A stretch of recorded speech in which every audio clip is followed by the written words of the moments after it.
The 13th of March, 1930, a quarter to 6 in the afternoon, the bar of the Carlton Hotel, Cannes. A man named Wolf Barnato set down his whiskey and made a decision that everyone in the room should have talked him out of. He was going to race a train. The train was called Le Train Bleu, the Blue Train. It ran north from Cannes, through Paris, to Calais, the most celebrated express in France. No motor car had ever beaten it. No one had come close. Barnato walked out of the bar, got into his Bentley Speed 6, started the engine, and headed north. The following afternoon, at 3:20, that Bentley pulled up outside the Conservative Club in London. The engine was still ticking. 4 minutes later, Le Train Bleu arrived at Calais. He hadn't just beaten the train. He'd crossed an entire country, taken a ferry across the channel, driven through to London, and then sat down to wait. The French Automobile Manufacturers Association later issued a fine. Illegal road racing, they said. Barnato's response was simple. This was a private matter, nothing to do with Bentley, composed, unapologetic, utterly indifferent to how anyone else chose to define it. That is Bentley. Welcome to Zenith Massif, I'm Lou. You can think of us as a concierge for new perspectives, the stories and adventures hidden in plain sight, and the kind of unrefined taste that doubles as an investment. Today we're in England. Specifically, we're talking about two brands that could only have come from England, Bentley and Aston Martin. 100 years of steel, speed, and a very particular kind of pride. Before anything else, let's get one place straight. Le Mans. The 24 Hours of Le Mans, every June on the Circuit de la Sarthe in northwestern France, running without interruption since 1923. The track is 13.6 kilometers, and part of it, a long, flat stretch that becomes one of the fastest roads in motorsport, is a regular public road. It only closes for race weekend. The rule is deceptively simple. Whoever completes the most laps in 24 hours wins. But the simplicity is a trap. Day, night, dawn, rain, tire degradation, fuel strategy, driver rotations, all of it pressing down on a single car, a single team simultaneously. The car breaks down, you lose. The driver breaks down, you lose. One wrong call in the pits, you lose. Le Mans doesn't reward the fastest, it rewards the strongest, which is why Bentley winning 5 times in the 1920s means exactly what it sounds like, not advertising. Proof. That machine, in the most punishing conditions motor racing had ever produced, ran for 24 hours without failing. Now, 2 men, 2 obsessions, almost the same moment in history. W.O. Bentley, born 1888 in London, the youngest of 9. At 9 years old, he took the family bicycle completely apart, then put it back together piece by piece. Nothing was wrong with it, he simply wanted to know how it worked. He trained as a railway engineer, but his mind had already moved on. To engines, to the idea of machinery that could exceed the limits of the human body. The First World War. W.O. served as a captain in the Royal Naval Air Service. He redesigned aluminium pistons to prevent aircraft engines from seizing under heat. The Sopwith Camel became the most lethal British fighter of its era. The Red Baron's aircraft had cause to know about it. After the war, the British government awarded him £8,000. In 1919, he used it to found Bentley Motors. His stated aim was this: to build a fast car, a good car, the best car of its class, and then he did. Same era, London, 1913. An engineer named Robert Bamford and a racing driver named Lionel Martin opened a small workshop modifying Singer cars for hill climb competitors.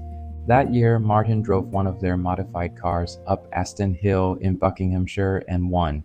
They decided to name their cars after the hill, and after that win, Aston Martin, 2 brands, born within a few years of each other in the same post-war England, scarred, restless, and absolutely alive. Before we go further, I want to stop at the logos. The Bentley Wing B.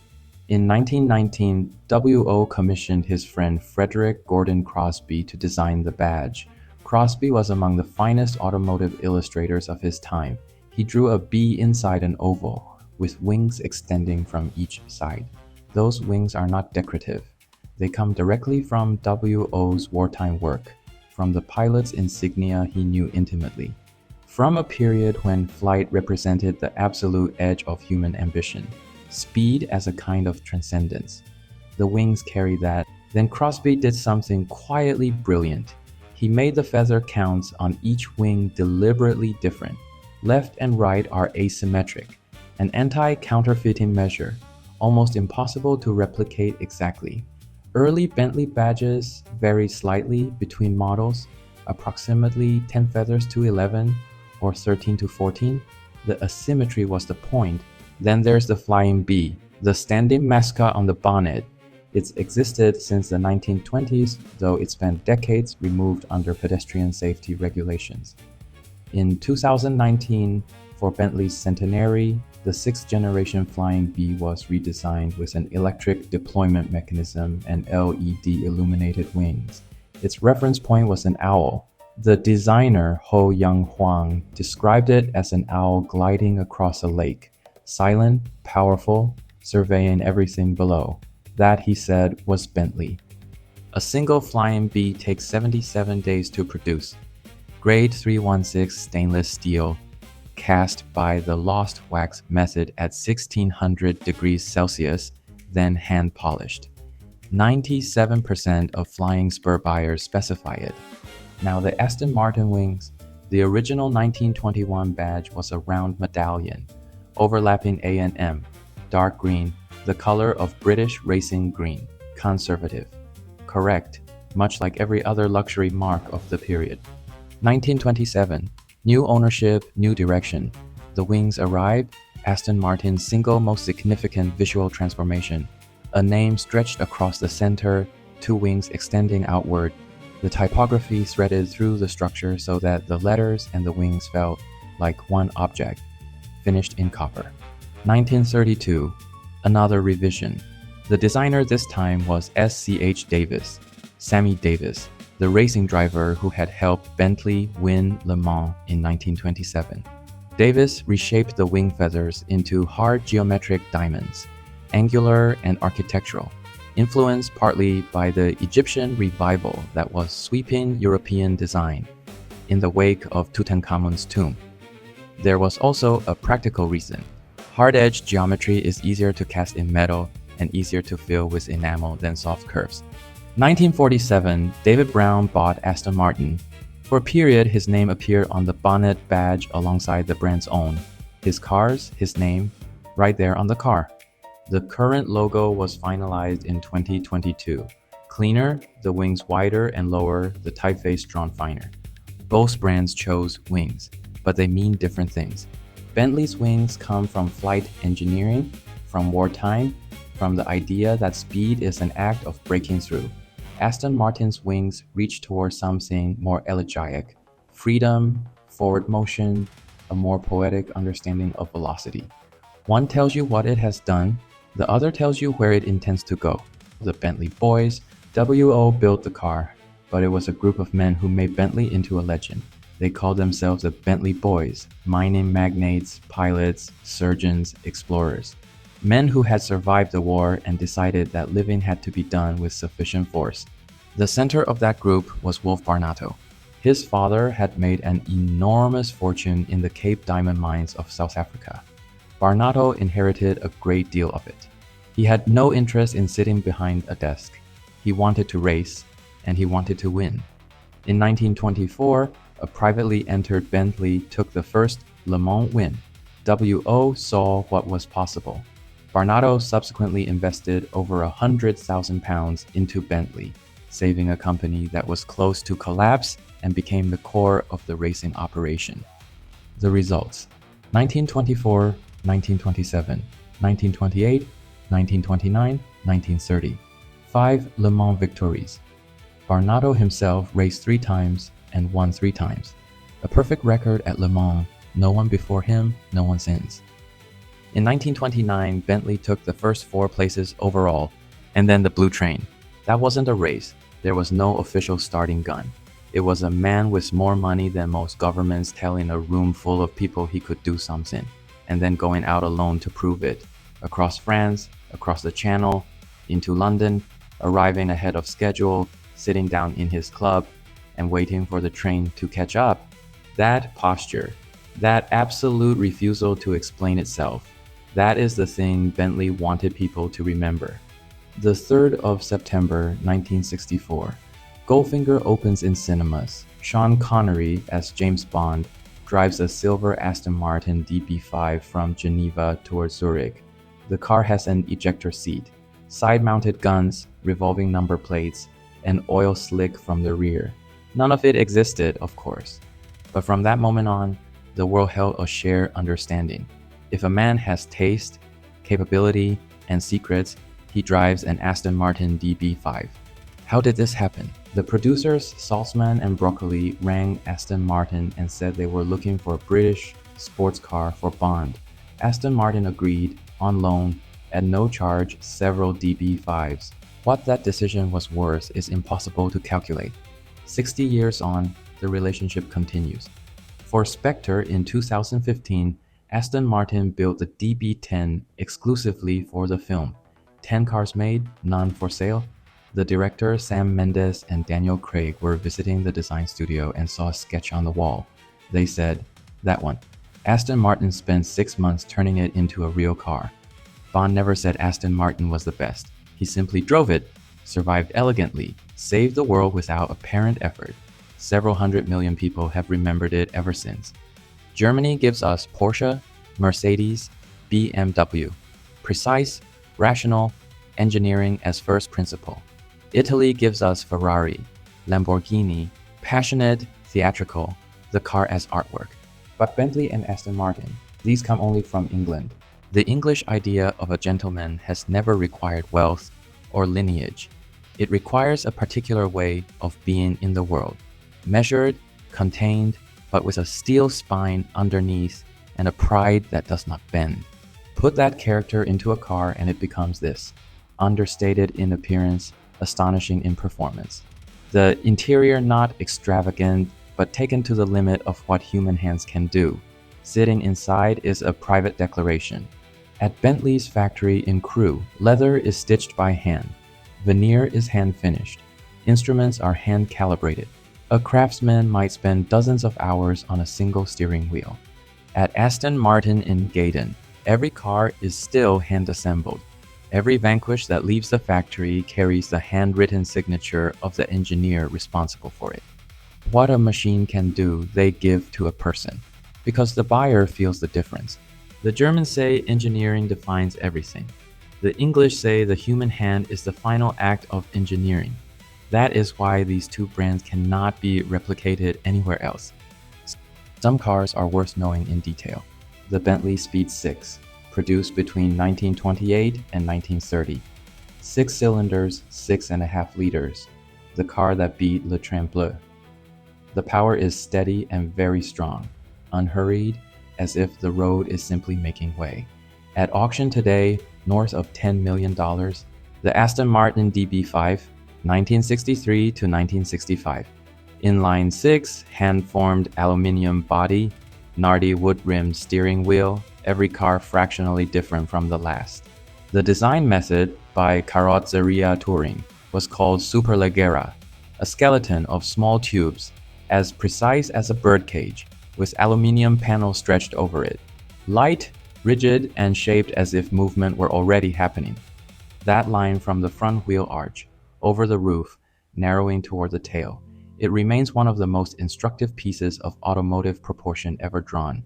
The Bentley Continental GT, 2003 to present. The definition of the modern Bentley. A W12 engine, 4-wheel drive, 0 to 100 in just over 4 seconds. And yet inside it feels less like a launch and more like a coronation. The latest version has moved to a V8 hybrid, producing 780 horsepower, with over 80 kilometers of electric-only range. The W12, which ran for 20 years, took its final bow in 2024. The Aston Martin Vanquish. The third generation returned in 2025. 5.2-liter twin-turbo V12, 823 horsepower, 3 seconds to 100. Starting price in the region of 4 million New Taiwan dollars. And the Aston Valhalla, 999 units. Mid-engine V8 combined with 3 electric motors, 1,064 horsepower in total. technically derived from Formula One. Opening price approximately $1 million US. The Mulliner division. Its origins trace back to 1760, when the firm made carriages for the British royal family. Today, Mulliner handles anything beyond standard specification. Any request, if you want the exterior painted to match the window frames of your house in Corsica, they'll do it. If you want the interior leather embroidered with your family crest, they'll do it. If you want 18-karat gold-plated organ stop controls and panels inlaid with stone from a particular quarry, they'll do that too. 1 in every 4 Bentleys that leaves the factory now carries some element of Mulliner customization. But the real distinction is the process. You sit down with Bentley's designers back and forth over months sometimes, then you travel to Crewe and you watch your car come off the line.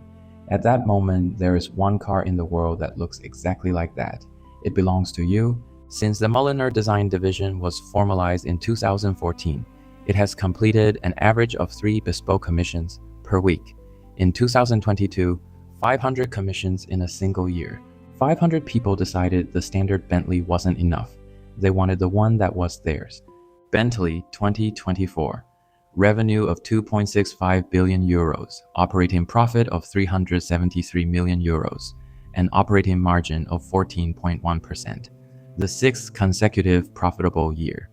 The strategy is clear. Volume is not the ambition, price per car is. Over the past 2 years, Bentley's average selling price has risen by more than 10%, driven almost entirely by bespoke content. They don't publish annual sales figures. The silence is part of the scarcity. And behind it all, the Volkswagen Group, electrification, battery technology, the carbon transition. Bentley doesn't carry that investment alone. The first fully electric Bentley is expected in 2027. Construction has already begun on the electric production line at Crewe. Aston Martin 2024.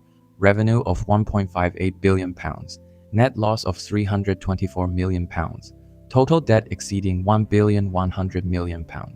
The numbers look stark, but context matters. Aston Martin is, at this moment, replacing almost its entire model range simultaneously.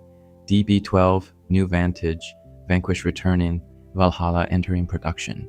A transformation at that scale compresses cash flow. The pressure is anticipated.